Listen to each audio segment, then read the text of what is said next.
The next subject is called the law of averages. The law of averages. So important to understand the law of averages. The law of averages in a personal sense is very simple. Here's what it says. If you do something often enough, you'll get a ratio of results. It's important for leaders to understand ratios. Because if you're working with people, you got to have some charts. You got to know ratios. You got to be able to evaluate your own performance, their performance. Ratios. What do we mean by ratios? Well, let's say you're in sales, you join a company, and you start representing the product or the service. And you're first getting started, you talk to 10 people. 9 say, no, I wouldn't care for any. 1 says, yes, I'll take some. We call this your opening ratio.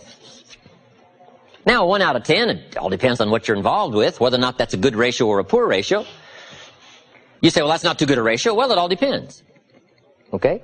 But it's your opening ratio. So at first, you don't worry about what the numbers are. At first, you just get some activity going. Now, we call this very simply 1 out of 10. Now, here's what's very exciting about dealing in ratios. Once a ratio starts, it tends to continue. Now, this is some things leadership needs to know so that you're not frustrated. If you talk to 10 people, 1 says yes. If you talk to 10 more, chances excellent, you'll get another one. If you talk to 10 more, chances excellent, you'll get another one. It's uncanny. I don't even know how it works. All I know is it works. There's a lot of things you don't need to know how they work. Just work them. Right? A lot of people are studying the roots. Others are gathering the fruit. I mean, it depends on what end of this you want to get in on. It just works. It's a fascinating subject, the law of averages. Okay? Now, once you know that your ratio pretty well is in there, 1 out of 10, now you can start to compete. It is so important to compete, to test your skill against someone else's skill. What someone else can do is a pretty good insight in if you stretch what you might be able to do. So competition is a very healthy thing. Now, you've got to be very smart here. If you've been with this company, let's say a long time, and you've been there so long, you're so good, you can get 9 out of 10, and I just joined and I can only get 1 out of 10, if we have a 30-day contest as to who can get the most to say yes to our product or service, if we have a 30-day contest, you and me, even though I can only get 1 out of 10, I will win. You say, well, I've been here a long time, I can get 9 out of 10. How could you possibly beat me? It would be very simple. Now, it might not be easy, but it would be very simple. During the 30 days, since I understand now these ratios, during the month, while you talk to 10 and get 9, I will talk to 100 and get 10. So that at the end of 30 days, you got 9, I got 10, I beat you. Isn't that clever? Let me give you a scenario here. If you're bright, what you do if you're new, you make up in numbers what you lack in skill. This is called helping people with the numbers, helping people with ratios. Someone says, well, I can only get 1 out of 10. Say, that's got nothing to do with competition. Now, after 30 days, I may be fairly exhausted. But see, I'm pretty good for a 30-day run. One is I don't sleep much for 30 days. About 4 hours sleep is all I need. For 30 days. Now, I got to back off after 30 days, I'll admit that. But for 30 days, I can go on 4 hours sleep. Now, see, it's hard to beat somebody that won't sleep. How are you going to beat somebody? About 1 hour a day for nutrition.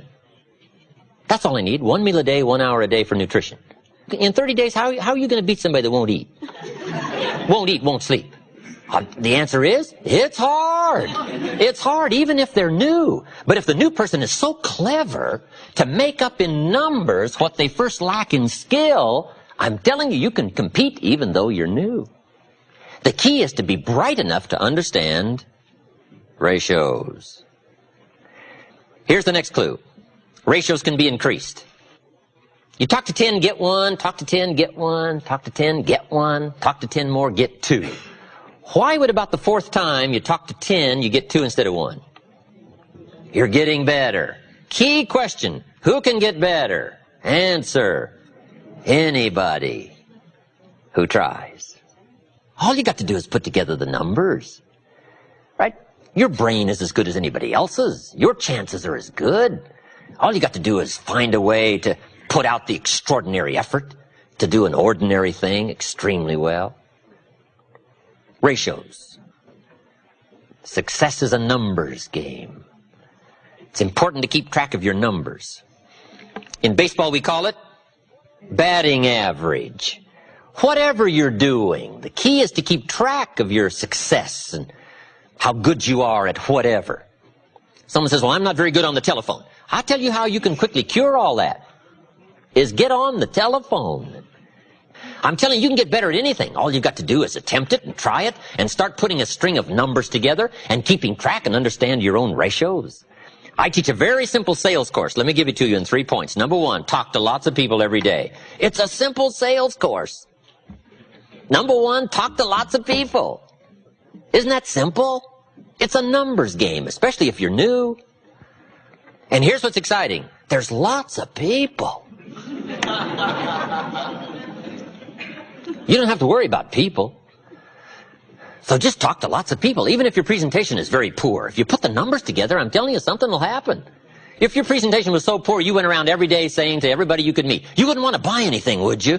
Sure enough, somebody's going to say, well, maybe I would. What are you selling? I'm telling you, it's just about that simple if you put the numbers together. If you talk to lots of people every day, 2 things will happen. Number 1, you're bound to make sales. I'm telling you, some people buy for the strangest reasons. Hey, some people buy out of sympathy for the salesperson. I'm telling you, you can find some people that'll buy out of sympathy. They don't want to see your kids starve. I'm telling you, if you'll talk to enough people, some people will buy out of sympathy. So part of success is, look pitiful to enough people, right? I'm telling you, somebody will buy. And why? It's because of ratios. It's because of numbers.